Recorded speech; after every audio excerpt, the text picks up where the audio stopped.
Hello class 12th बच्चों, आज आप लोगों को समाजशास्त्र में हमारा जो लेसन चल रहा था भारतीय समाज, तो उसमें आज हम लोग पढ़ेंगे उपनिवेशवाद तथा राष्ट्रवाद। तो पहले हम लोग उपनिवेशवाद को समझेंगे कि उपनिवेशवाद जो है यह क्या है। तो उपनिवेशवाद जो है इसमें इसका क्षेत्र जो है, एक क्षेत्र या राज्य का शासन किसी विदेशी सरकार, किसी विदेशी क्षेत्र द्वारा अपने स्वार्थों को पूरा करने के लिए किया जाता है। तो ऐसे शासन का जो उद्देश्य है वह भेदभाव की नीति के द्वारा उस क्षेत्र या राज्य के मूल निवासियों का आर्थिक और सामाजिक शोषण करके उन्हें कमज़ोर बनाना और सरकार द्वारा शक्ति के प्रयोग से अपनी ताकत को निरंतर बढ़ाना होता है। तो इसमें उपनिवेशवाद में लूट खसोट की व्यवस्था, जनता के हितों की कोई परवाह न करना, ये सारी चीज़ें इसमें आती हैं। तो सबसे पहले उपनिवेशवाद का आरंभ यूरोप के द्वारा प्रारंभ हुआ था। तो यूरोप जो है ये अनेक देशों द्वारा अपने साम्राज्य का विस्तार करने की नीति के कारण इसका प्रारंभ किया उसने।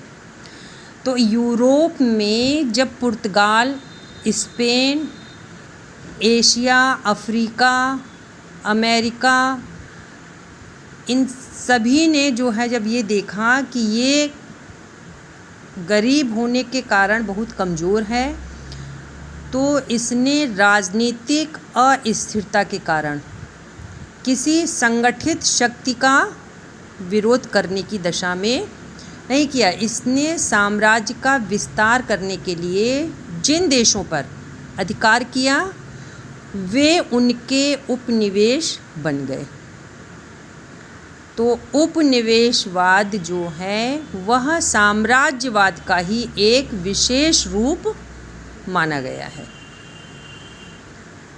तो भारतीय समाज की संरचना में उपनिवेशवाद को एक लंबे समय तक इंग्लैंड का उपनिवेश यहाँ रहा।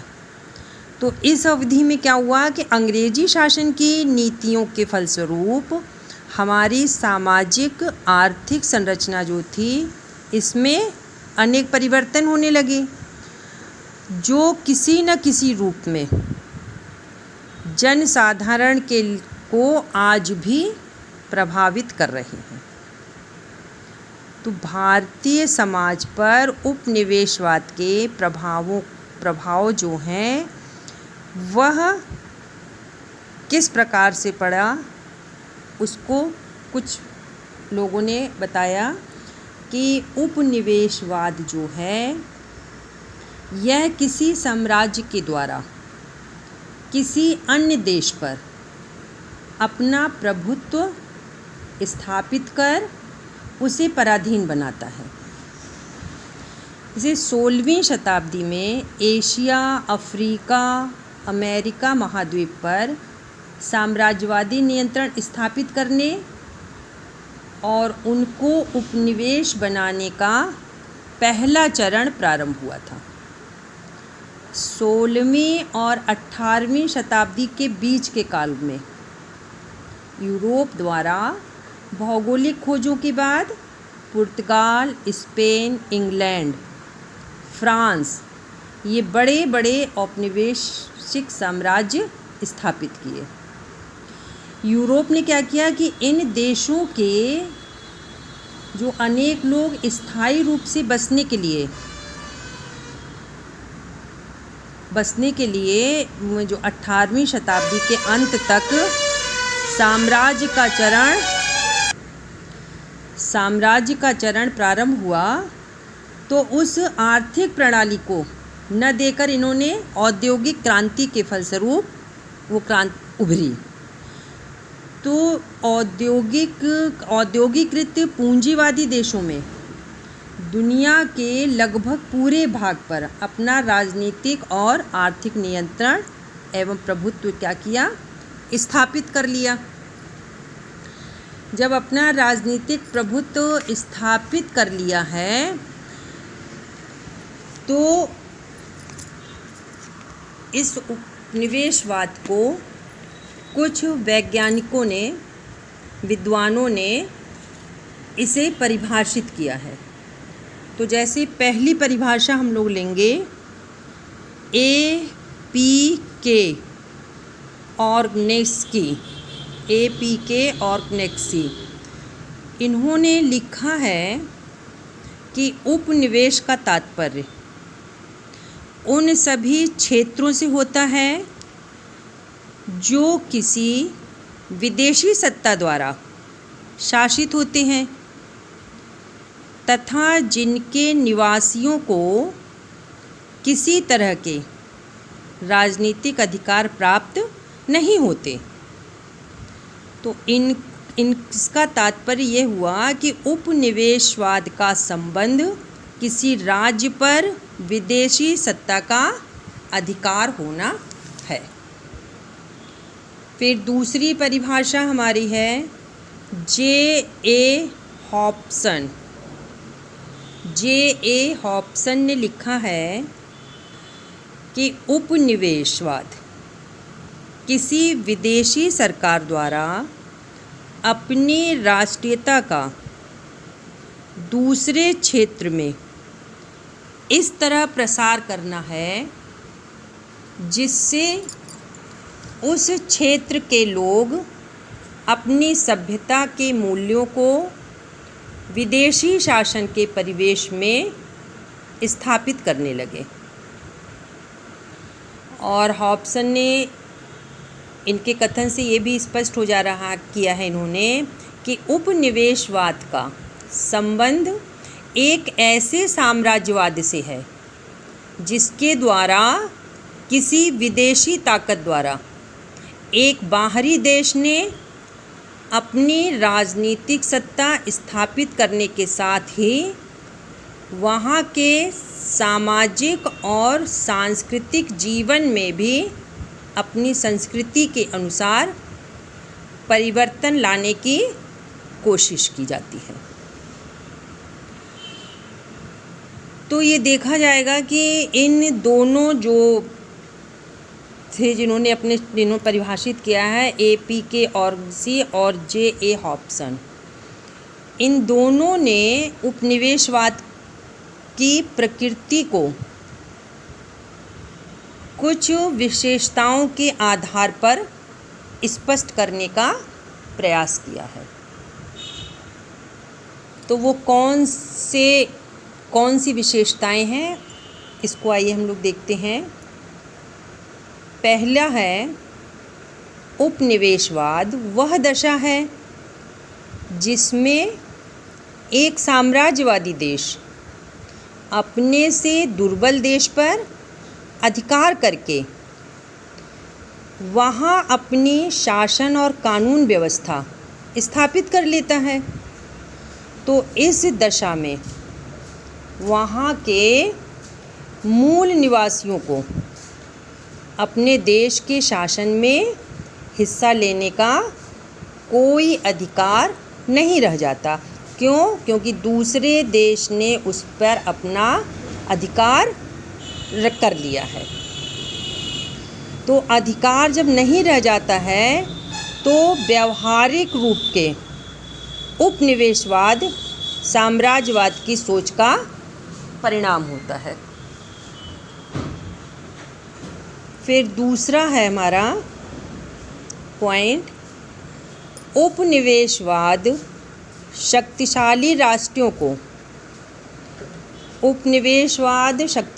राष्ट्रों की विस्तारवादी प्रकृति को स्पष्ट करता है, जिसके अंतर्गत जिस देश को उपनिवेश बनाया जाता है वहाँ मानव अधिकारों को कोई महत्व नहीं दिया जाता। फिर तीसरा है हमारा पॉइंट, उपनिवेशवाद एक दीर्घकालीन शोषण की नीति पर आधारित है जिसका उद्देश्य उस देश के संस्थानों का उपयोग इस तरह करना होता है जिससे साम्राज्यवादी देश आर्थिक रूप से पहले से अधिक शक्तिशाली बन सके। और चौथा है औपनिवेशिक शासन में लोगों पर प्रत्यक्ष और अप्रत्यक्ष रूप से अपनी संस्कृति, सामाजिक मूल्यों और आर्थिक क्रियाओं में से इस तरह परिवर्तन लाने के लिए दबाव डाला जाता है जिससे वे स्वयं भी अपने आप को साम्राज्यवादी ताकत के अधीन समझने लगे।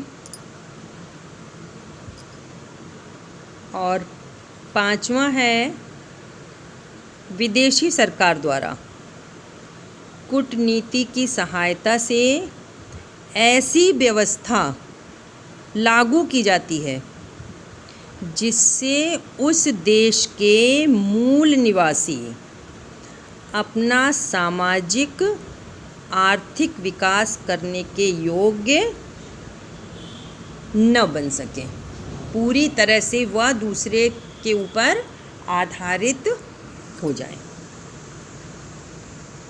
और छठवां पॉइंट है उपनिवेशवाद रंग भेद के आधार पर कानून और न्याय व्यवस्था को लागू करता है। रंग भेद के आधार पर जब ये कानून और न्याय व्यवस्था को लागू करता है तो दुनिया में क्या सबसे अधिक उपनिवेश वे देश बने जो एशिया और अफ्रीका महाद्वीपों से संबंधित थे।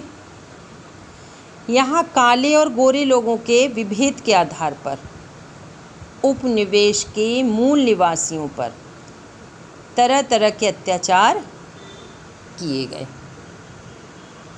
तो ये जो 6 पॉइंट्स हमने बताए थी, 6 पॉइंट्स, यह उपनिवेश की प्रकृति की कुछ विशेषताएं थीं और इन विशेषताओं को APJ ऑर्सिंसी और J.A. हॉब्सन ने बताया। और अब हमारा अगला टॉपिक जो है भारत में औपनिवेशिक शासन के कारण। भारत में औपनिवेशिक शासन के क्या कारण थे? तो भारत में औपनिवेशिक शासन के कारण क्या कारण थे, ये हमारा टॉपिक है। तो इसमें हम देखेंगे कि भारत पर इंग्लैंड का औपनिवेशिक शासन अनेक दशाओं में देखा गया है। तो जो अनेक दशाओं में देखा गया और उसके जो परिणाम हैं उन्हीं में से कुछ परिणामों का हम यहाँ पर चर्चा करेंगे। तो पहला पॉइंट है हमारा 18वीं शताब्दी के मध्य। 18वीं शताब्दी के मध्य से मुग़ल शासन कमज़ोर पड़ जाने के कारण, जब 18वीं शताब्दी के मध्य मुग़ल शासन कमज़ोर पड़ने लगा तो भारत में राजनीतिक अस्थिरता जो थी वह चरम सीमा पर पहुंच गई। तो मुग़ल शासन के अधीन रहने वाले जो छोटे छोटे सैकड़ों राजाओं के बीच फिर से युद्ध आरंभ हुआ। जब उनके बीच युद्ध आरंभ हुआ तो बड़े बड़े नवाब जो थे, राजा जो थे, उन्होंने अपना जीवन पूरी तरह विलासिता में बिताना प्रारंभ कर दिया। तो इसके कारण जनता के हितों की पूरी तरह उपेक्षा होने लगी। फिर दूसरा कारण था कि जो देश के बड़े बड़े जागीरदार राज्यों के कृपापात्र अधिकारियों की शक्ति जो थी इतनी ज़्यादा बढ़ गई कि उन्होंने जनसाधारण का बुरी तरह शोषण करना आरंभ कर दिया। फिर तीसरा है, भारत का क्षेत्रफल बहुत बड़ा होने के साथ यहाँ अलग अलग क्षेत्रों की संस्कृति में भिन्नता मिलती है। तो ये जो संस्कृति की भिन्नता है, इसके फलस्वरूप जो विभिन्न क्षेत्रों के बीच किसी तरह का सामंजस्य और संतुलन स्थापित नहीं हो पाया। और फिर चौथा है कि देश में आवागमन के जो विकसित साधन न होने के कारण यहाँ के निवासी क्या थे, अपने ही क्षेत्र में बंधे रहे। और जब संचार की सुविधाओं के अभाव में उन्हें यह पता नहीं चल पाया कि उनसे कुछ दूरी पर स्थित क्षेत्र में किस तरह की घटनाएं घटित हो रही हैं। और पांचवा है, देश के संपूर्ण जनसंख्या जो है वह हजारों जातियों और संप्रदायों में विभाजित है। तो एक ओर तो ऊंची जातियां नीची जातियों का शोषण करती हैं, तो दूसरी ओर क्या होता है, ऊंची जातियों के बीच भी किसी न किसी तरह के संघर्ष जो हैं वह बढ़ते हैं। फिर छठवां पॉइंट है कि देश में जो शिक्षा का पूरी तरह अभाव था, तो उस शिक्षा के अभाव के कारण धार्मिक अंधविश्वासों में क्या थी, वृद्धि होती थी। तो जब धार्मिक अंधविश्वासों में वृद्धि होती थी तो उसके कारण सामाजिक कुरीतियाँ जो थीं वह अपनी चरम सीमा पे पहुंचती गईं। तो जब वह चरम सीमा पे पहुंचती गईं तो देश में कोई ऐसी सत्ता नहीं थी कि जो लोगों को अपने अधिकारों के प्रति जागरूक बनाए और उनमें सामाजिक चेतना पैदा करने का काम कर सके। तो ये हमारे जो 6 पॉइंट्स थे भारत में औपनिवेशिक शासन के कारण, इसमें ये 6 पॉइंट्स आपके आए हैं। इसमें राजनीतिक, पहला हमारा राजनीतिक अस्थिरता, और दूसरा अधिकारियों की शक्ति का कमज़ोर होना, और तीसरा अलग अलग क्षेत्रों की संस्कृतियों में भिन्नता का होना, और चौथा संचार की सुविधाओं के अभाव, और पांचवा जो है जनसंख्या जो है वह संप्रदायों में विभाजित, और छठवां था शिक्षा का अभाव। तो इसमें शिक्षा का अभाव, इसमें फिर ये देखें हम लास्ट में इससे ये निष्कर्ष निकलता है कि ये दशाएं जो थीं जिसके अंतर्गत पुर्तगाल और इंग्लैंड में एक सुनियोजित योजना के द्वारा पुर्तगाल और इंग्लैंड ने एक सुनियोजित योजना के द्वारा भारत में अपनी सत्ता स्थापित करने का प्रयास किया।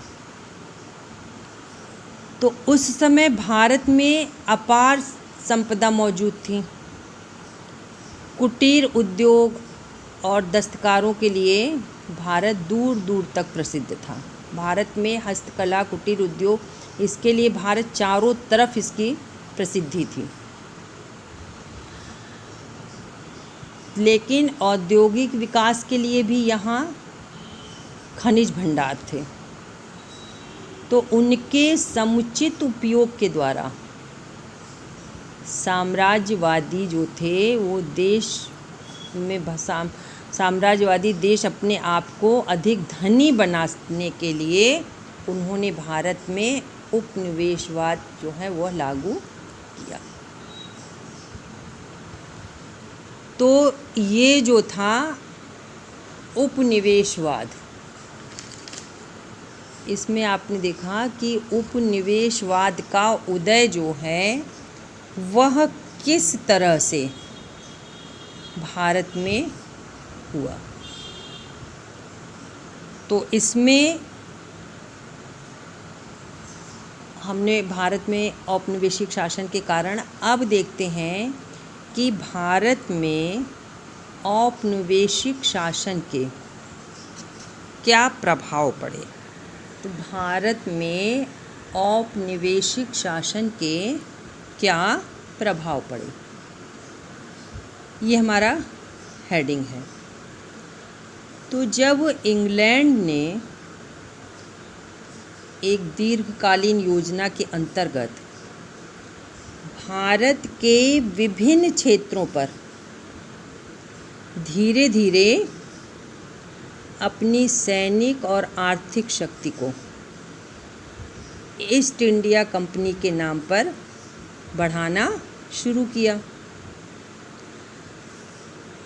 तब कुछ अपवादों को छोड़कर भारत के अधिकांश हिस्से पर ब्रिटिश सरकार का शासन स्थापित हो गया और भारत पर ब्रिटेन के औपनिवेशिक शासन के दौरान यहाँ पर अनेक ऐसी दशाएं पैदा होने लगीं जिन्होंने एक नए भारतीय राष्ट्रवाद को जन्म दिया, तो दूसरी ओर हजारों वर्षों के इतिहास में पहली बार देश के विभिन्न भागों के बीच एकीकरण की प्रक्रिया आरंभ हुई। जब एकीकरण की प्रक्रिया आरंभ हुई तो भारत पर अंग्रेजी अथवा औपनिवेशिक शासन जो है उसका प्रभाव पड़ने लगा। तो अब ये कैसे इसका प्रभाव पड़ा, इसको कुछ पॉइंट के द्वारा हम लोग समझेंगे। तो पहला पॉइंट है हमारा ब्रिटिश सरकार द्वारा भारत के ग्रामीण क्षेत्रों से अधिक लगान वसूल करने के लिए सन 1793 से जमींदारी व्यवस्था क्या हुई, आरंभ की गई।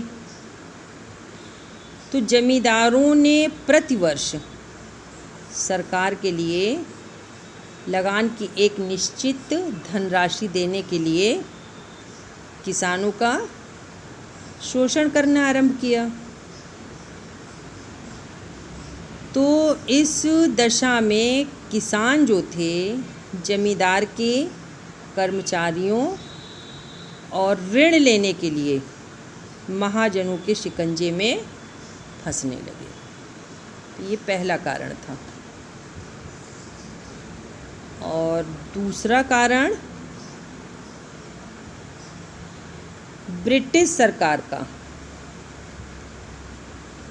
यह उद्देश्य था कि भारत से कच्चे माल, क्योंकि भारत में कच्चे माल जो हैं वह बहुत ज़्यादा पर्याप्त मात्रा में पाए जाते हैं, तो भारत से कच्चे माल, तो कच्चे माल में आपका आ जाएगा कपास है, गन्ने हैं, लोहे हैं, खनिज हैं, ये सारी चीज़ें। तो ये कच्चे माल जो हैं इनका निर्यात इंग्लैंड को करके तो मशीनों से बनने वाले माल की बिक्री में भारत में बढ़ाना था। तो इसके यहाँ जो है कुटीर और लघु उद्योगों पर जो आधारित कुटीर उद्योगों पर आधारित जो है लघु उद्योगों पर आधारित अर्थव्यवस्था तहस नहस हो रही थी, तो अधिकांश कारीगर और दस्तकार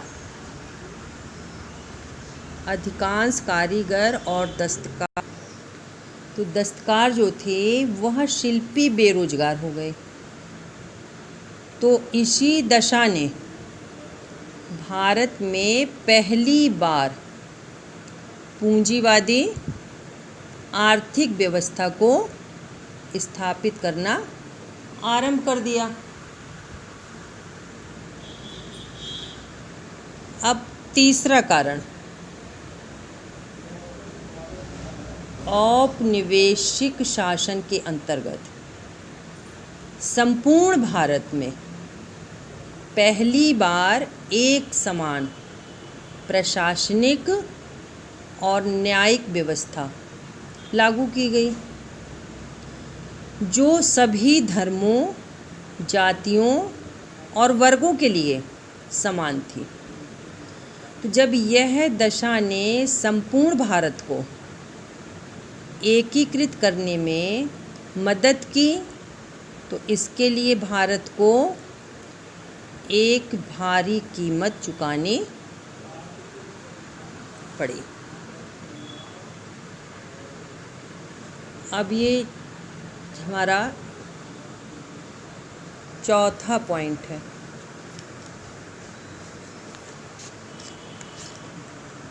चौथा पॉइंट है कि ब्रिटिश शासन के दौरान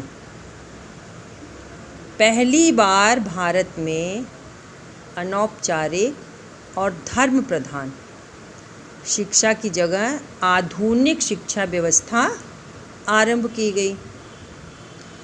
तो इसके बाद भी अपने निजी हितों को ध्यान में रखते हुए ब्रिटिश सरकार ने निम्न जातियों के बच्चों और महिलाओं को शिक्षा की सुविधाएं देने का कोई प्रयत्न नहीं किया। फिर पांचवा है कि भारत के अनेक हिंदू और मुस्लिम राज्यों ने एकजुट होकर सन 1857 में जब ब्रिटिश शासन को समाप्त करने के लिए विद्रोह किया, तब विद्रोह को कठोरता के साथ दबा देने के बाद ब्रिटिश शासन द्वारा हिंदुओं और मुसलमानों के बीच द्वेष को बढ़ाने की नीति अपनाई गई। तो जब ये नीति अपनाई गई तो इसका परिणाम क्या हुआ कि भारत में पहली बार व्यापक स्तर पर हिंदुओं और मुसलमानों के बीच सांप्रदायिक संघर्ष होने प्रारंभ हो गए। फिर छठवां है कि औपनिवेशिक शासन द्वारा आरंभ की गई नई शिक्षा व्यवस्था का परिणाम।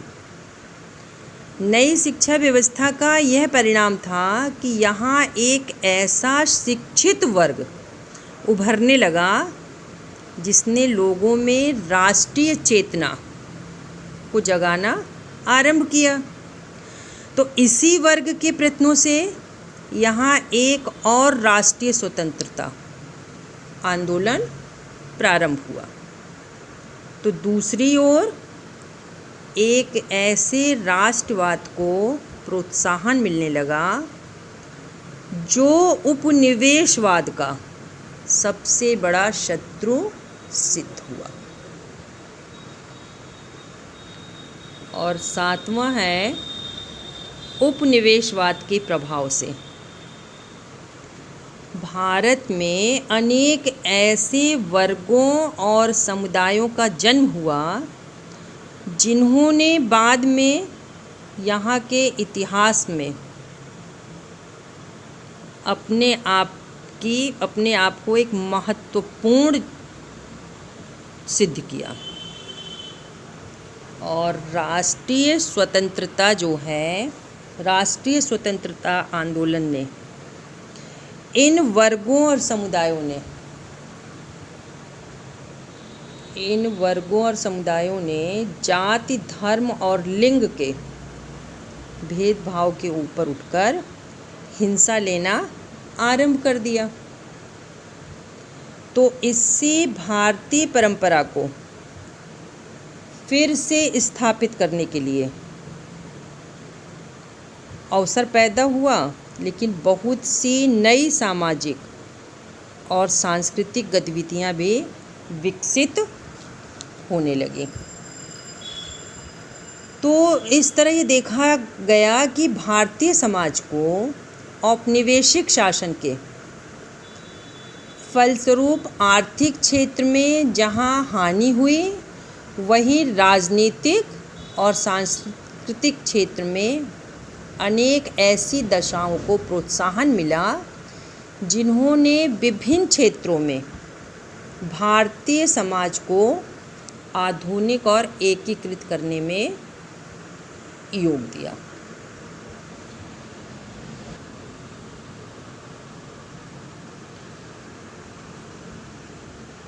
पहला था हमारा जाति प्रथा के महत्व में कमी। तो हमारा टॉपिक चल रहा था भारतीय समाज पर पाश्चात्य संस्कृति का प्रभाव अथवा भारतीय समाज में परिवर्तन। तो इनको कुछ पॉइंटों के अंतर्गत हम लोग समझेंगे। तो पहला था जाति प्रथा के महत्व में कमी। तो जो पाश्चात्य प्रभाव ने क्या किया, जाति प्रथा के स्वरूप को बदल दिया। अंग्रेज़ों के आने से औद्योगिकरण आरंभ हुआ, नगरों का तीव्र गति से विकास हुआ, यातायात के साधनों में प्रगति हुई और व्यक्ति एक स्थान से दूसरे स्थान को सरलता से आने जाने लगे। तो इन सब बातों ने जाति प्रथा के बंधनों को ढीला कर दिया और विभिन्न जातियों में दूरी कम हो गई। और इसके अतिरिक्त आधुनिक भारतीय सामाजिक स्त्रीकरण में वर्ग व्यवस्था का महत्व बढ़ता गया। फिर दूसरा है धर्म के प्रभाव में कमी। तो जो ये पाश्चात्य संस्कृति ने धर्म के प्रभाव को धीरे धीरे घटा दिया, तो पाश्चात्य ज्ञान विज्ञान और भौतिकवाद की दृष्टिकोण ने भारतीय नवयुवकों को धर्म से विमुख कर दिया और अनेक धार्मिक कुरीतियाँ और अंधविश्वासों का धीरे धीरे अंत हो गया और धार्मिक विश्वास के स्थान पर तर्क का महत्व बढ़ने लगा। तो इससे लौकिक विचारधारा को क्या हुआ, बल मिला और धार्मिक कट्टरता बनी रही। और तीसरा है संयुक्त परिवार का विघटन। संयुक्त परिवार अंग्रेजों के आने से औद्योगिकरण एवं नगरीकरण की प्रक्रिया आरंभ हुई और अनेक ग्रामीण जो थे वह गांव छोड़कर नगरों में आकर कारखानों में काम करने लगे, तो उनका पूरा परिवार गांव में ही छूट जाता और वह अपनी पत्नी या बच्चों को साथ में ले आते थे। तो पाश्चात्य आदर्शों ने व्यक्तिवाद को अधिक महत्व दिया। इससे संयुक्त परिवारों का विघटन हो गया और उसकी जगह एकाकी परिवारों का महत्व बढ़ने लगा। फिर चौथा है रीति रिवाजों में परिवर्तन। पाश्चात्य संस्कृति ने भारतीय रीति रिवाज को विशेष रूप से प्रभावित किया। भारतीय लोगों की वेशभूषा, खान पान, रहन सहन, बात करने के ढंग, इन सब का प्रभाव पाश्चात्य संस्कृतियों का पड़ा। आज हम क्या देखते हैं कि प्रत्येक भारतीय पहनावे में देखिए धीरे धीरे उनके पहनावों में भी, खान पीन में भी परिवर्तन होने लगा। तो ये सब जो है ये सब पाश्चात्य संस्कृति का ही प्रभाव है। फिर अगला है स्त्रियों की स्थिति में परिवर्तन।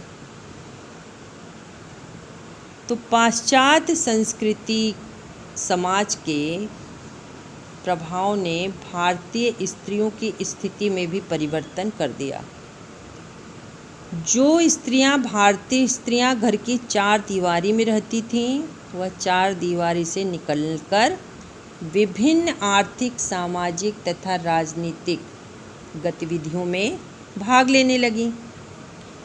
पर्दा प्रथा समाप्त हो गया और पुरुषों के समान नौकरियां करती हैं। शिक्षा के क्षेत्र में भी सर्वाधिक अधिकार उनको प्राप्त हुए। फिर छठवां है विवाह के स्वरूप में परिवर्तन। तो पहले क्या था, विवाह जो है माता पिता अपने पुत्र और पुत्रियों के विवाह निश्चित करते थे, परंतु अब वर्तमान में क्या है, लड़के लड़कियां स्वयं अपने जीवन साथी का चयन करते हैं और विवाह अदालतों में भी होने लगे। पहले विवाह को जीवन भर का एक पवित्र एवं अटूट बंधन, धार्मिक संस्कार माना जाता था, लेकिन अब नहीं रहा। इस बंधन को जब चाहे तोड़ा भी जा सकता है। इसमें तलाक जो है यह लागू हो गया और विवाह जो सामाजिक समझौता मात्र रह गया है। बाल विवाह और बहु विवाह इनको जो है बहुत ही दृष्टि से लोग देखते हैं और इनका स्थान विलंब विवाह ने ले लिया कि अब जब इस लड़के लड़कियां अपनी स्वेच्छा से अपने जीवन साथी का चुनाव करने लगे। फिर अगला है शिक्षा पर प्रभाव। प्राचीन शिक्षा थी धर्म प्रधान थी। केवल उच्च वर्ग एवं श्रेष्ठ जाति के लोग शिक्षा प्राप्त करते थे, उन्हीं को ये अधिकार था। तो अब ये धर्म प्रधान न रहकर लौकिक तथा जीवन से संबंधित हो गई। तो यह पाश्चात्य ज्ञान विज्ञान को महत्व दिया जाने लगा और सभी को शिक्षा प्राप्त करने के अधिकार मिल गए। फिर आठवां साहित्य में परिवर्तन। तो पाश्चात्य साहित्य ने भारतीय साहित्य को प्रभावित किया। हिंदी में प्रयोगवाद, छायावाद, प्रगतिवाद, ये सब जो हैं ये पाश्चात्य प्रभाव के परिणाम हैं। लेकिन अब उपन्यास, कहानी, विधान, शैलियाँ, ये सब पाश्चात्य शैली से प्रभावित हुई हैं। फिर उसके बाद है सभ्यता में परिवर्तन। अंग्रेजों ने के संपर्क ने भारतवासियों के जीवन दृष्टिकोण में विशेष परिवर्तन किए। आध्यात्मिकता के स्थान पर भौतिकवाद का महत्व बढ़ा। तो भौतिकवादी दृष्टिकोण का विकास जो है ये तीव्रता के साथ हुआ और आध्यात्मिक मूल्यों की उपेक्षा की जाने लगी। इससे भारतीय संस्कृति एवं सभ्यता का स्वरूप बदल गया।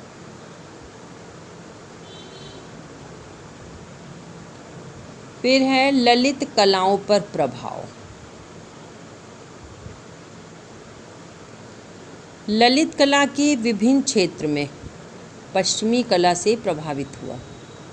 शास्त्रीय संगीत के स्थान पर पॉप संगीत तथा शास्त्रीय नृत्य के स्थान पर कैबरे, ट्विस्ट, ये सब जो हैं इनकी लोकप्रियता बढ़ने लगी। चित्रकला आधुनिकता तथा प्रयोगवादी शैलियों को अपनाया जाने लगा और स्थापत्य शैली तो पूर्णतः पाश्चात्य शैली से प्रभावित पूर्ण रूप से हो गई। और अब 11वां है आर्थिक परिवर्तन। अंग्रेजों ने भारत में विशाल उद्योगों की स्थापना की, जिसके परिणाम स्वरूप भारत में कुटीर एवं लघु उद्योगों का ह्रास हुआ। बेरोजगारी दिन प्रतिदिन बढ़ने लगी। श्रमिकों व पूंजीवादियों में संघर्ष होने लगा। बड़े नगरों का विकास तीव्रता से हुआ। व्यावसायिक विविधता भी सभी प्रकार के लोगों की आर्थिक स्थिति को प्रभावित की। फिर है राजनीतिक परिवर्तन। तो राजनीतिक परिवर्तन में कुछ विद्वानों का मत है कि भारत में राष्ट्रीय चेतना और एकता की भावना के जन्म और विकास में अंग्रेजी जो शासन व्यवस्था थी उसका योगदान रहा और अंग्रेजी शासन में यातायात के साधनों का विकास हुआ। भारतवासी एक दूसरे के निकट आए। अंग्रेजी भाषा संपर्क की भाषा बनी। तो इस तरह से ये देखा गया कि इन सभी चीज़ों का भारत के हर क्षेत्र में पाश्चात्य संस्कृति का प्रभाव पड़ा। तो इस तरह से ये हमने कुछ पॉइंट आज हम लोगों ने पढ़े। तो आज बच्चों हम लोगों ने उपनिवेशवाद के बारे में पढ़ा है और कल अब हम लोग पढ़ेंगे राष्ट्रवाद। कल हम लोगों का टॉपिक रहेगा राष्ट्रवाद। तो आज यहीं पर मैं अपनी वाणी को विराम देती हूँ और आप लोग अपना नोट्स जो है वो बनाती रहिएगा। धन्यवाद।